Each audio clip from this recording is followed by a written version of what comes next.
Viktor andleg fræði, 3. kafli, hin andlega hlið mannsins.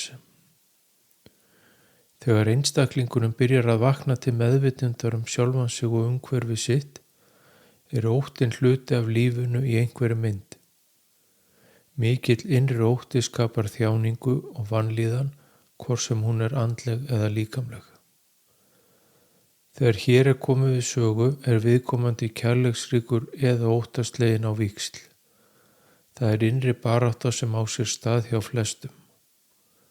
Kvíðinn oft ekki langt undan og hefur neikvæð áhrif á marga og dregur úr þeim lífskraftin og viljan. Einnig hafa aðrir einstaklingar áhrif á líðan annarra með beinum eða óbeinum hætti.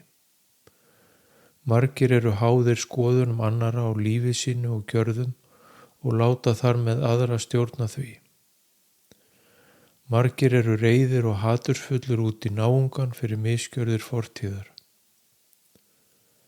Einnig margir erfitt með að sættast við fortíð sína og eigin misgjörðir og óska þess innilega að geta tekið tilbaka sum orð sín og gjörðir gagnvart öðrum.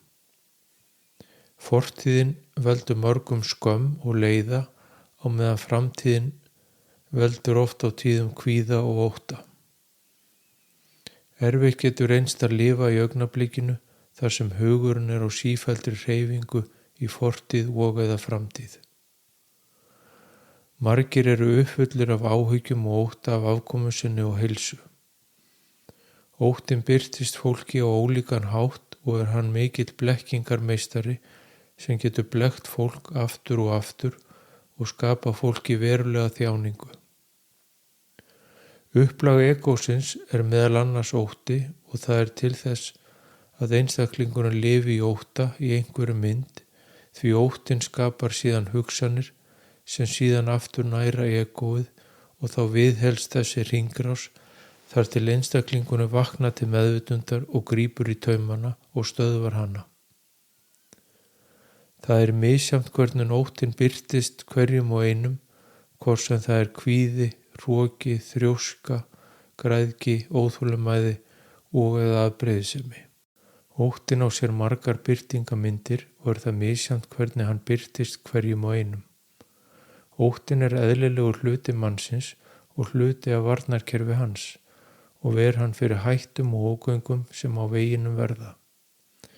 En mikill og stöðugur ótti óæskilegur fylgisveinn og skapar þjáningu og vanlíðan. Líf fólks fjölbreytilegt og misjafnt hvað hver og einn glímir við í sínu lífi og því lýsingin hér að framan ekki algild, heldur upptalning á því sem gæti verið að hrjá hvern og einn. Eftir því sem lífunum fjölgar hjá sálinni þá kemur hún sterkar fram í fari og framkomu einstaklingsins sem og í hugsunum hans. Því eykst kærleikurinn og samkenndin eftir því sem lífunum fjölgar og hinn andlegi þroski eykst og þar með meðvitundin. Hinn andlega hlið mannsins samanstendur af huga, egói og sál. Í huganum hugsanirnar og persónuleikinn sem breytilegur frá lífi til lífs. Hann samansettur fyrir hvert líf svo sálin fái að upplifa það sem hún hefur ákveðið að ganga í gegnum í hverju lífi. Egói gerir sálinni kleift að lifa í líkama hér á jörðinni og upplifa sig sem afmarkaðan einstakling. Egóið andstæða sálarinnar og upplaf þess blekking, ótti og sundrung. Egóið hluti af varnarkerfi mannsins og hann gegn hættum og að hann fari sér ekki á voða. Meginverkefni egósins að halda sálinni fjarri guðsorkunni og halda manninum í ótta og sundrung frá öðrum. Allt hið jarðneska tímabundið og tímabundin upplifun. Til þess gert að sálin geti upplifað og lært og þroskast upp á við og hækkað meðvitund sína í átt að guðsorkunni jafnt og þétt. Fyrir ungar sálir þá samspil huga og egós sem ráðandi og framkoma á hugsanir og gjörðir mannsins einkennast af því. Þar sem óttinn ráðandi drifkraftur í sérhverju birtingarmynd. Þegar sálin komin á miðjan aldur þá byrjar hún að koma meira fram og hugur og sál tengjast og verða framkoma mannsins þá kærleiksríkari. Samkenndin eykst sem og samvinnan. Á þessum sálnaaldri þá skiptist sálin og egóið á að stjórna lífi einstaklingsins svo óttinn og kærleikurinn birtast á víxl í fari hans. Síðan verður sálin sífellt meira ráðandi eftir því sem sálin eldist og hjá gömlum sálum þá það nær eingöngu samspil sálar og huga sem ráða alfarið för. Egóið og óttinn eru samt aldrei langt undan og geta birst af og til og leitt mannin í ótta og kvíða og þar með í vanlíðan og þjáningu. Eins og áður hefur komið fram þá tekur þessi þroskaferill sálarinnar mörg líf og talin í öldum. Líkt og ævi mannsins frá ungabarni til gamallar manneskju þar sem manneskjan þroskast og vex ár frá ári en á sama hátt þroskast sálin frá lífi til lífs. Sá sem kærleiksríkur og hjálplegur við náungan og hefur lært að elska hann að hún skilir það dæmi gamla og þroskaða sál. Unga sálin geti hins vegar hugsað: mínir hagsmunir koma fyrst og síðan og á meðan ég hef það gott, þá mér sama náungan. Sá sem hefur öðlast skilning á þessu ferli sálarinnar fljótur að greina sálnaaldur viðkomandi manneskju með framkomu hennar, orðum og gjörðum.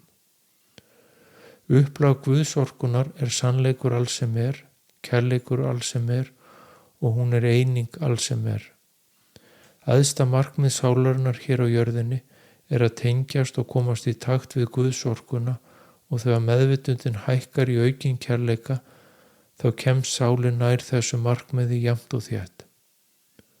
Andleg vakning og opnun í raun ferill þar sem egóinu og þar með blekkingum, ótta og sundrung ýtt alfarið til hliðar og sálin og hugur sameinast innra með manninum.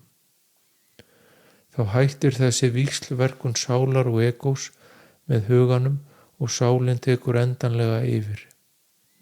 Þetta í stuttu máli svo umbreyting sem á sér stað þegar talað andlega vakningu og opnun. Þetta hefur einnig mikil áhrif á líkama viðkomandi sem og líkamsstarfsemi, þar sem tíðni líkamans eykst sem og orkan. Andleg vakning og opnun átakanlegu ferill, hvort sem að ræða andlegt eða líkamlegt ferli og leið afar spennandi og áhugavert. Einstaklingur mun upplifa sínar dýpstu sorgir, mestu reiði ásamt þeim mesta kærleika sem hann hefur upplifað í brjósti sínu. Það þarf mikla þolinmæði, styrk og festu til að komast alla leið í gegnum þennan feril og margir gefast upp á miðri leið og fresta förinni óákveðinn tíma. Þessi ferill tekur mislangan tíma fyrir hvern og einn, allt frá árum til margra lífa, en eitt víst að allir munu komast í gegnum sína andlegu vakningu og opnun á endanum. Það för allra sálna að ljúka sínum jarðnesku lífum með því að ganga í gegnum þennan feril og ljúka þar með margra alda ferli sálarinnar hér á jörðinni. Sá sem gengið hefur í gegnum þennan feril og tekist á við og sigrað þær áskorunir sem á veginum verða, getur síðan hjálpað öðrum og leiðbeint þeim sem á eftir koma og þannig orðið andlegu leiðbeinandi. Hann getur miðlað af reynslu sinni frá sinni andlegu vakningu og opnun og orðið það leiðarljós sem hver þarf á að halda sem tilbúin að hefja för sína. Slík leiðbeining fjallar eingöngu hinn vaknaða og tengingu hans við Guðsorkuna.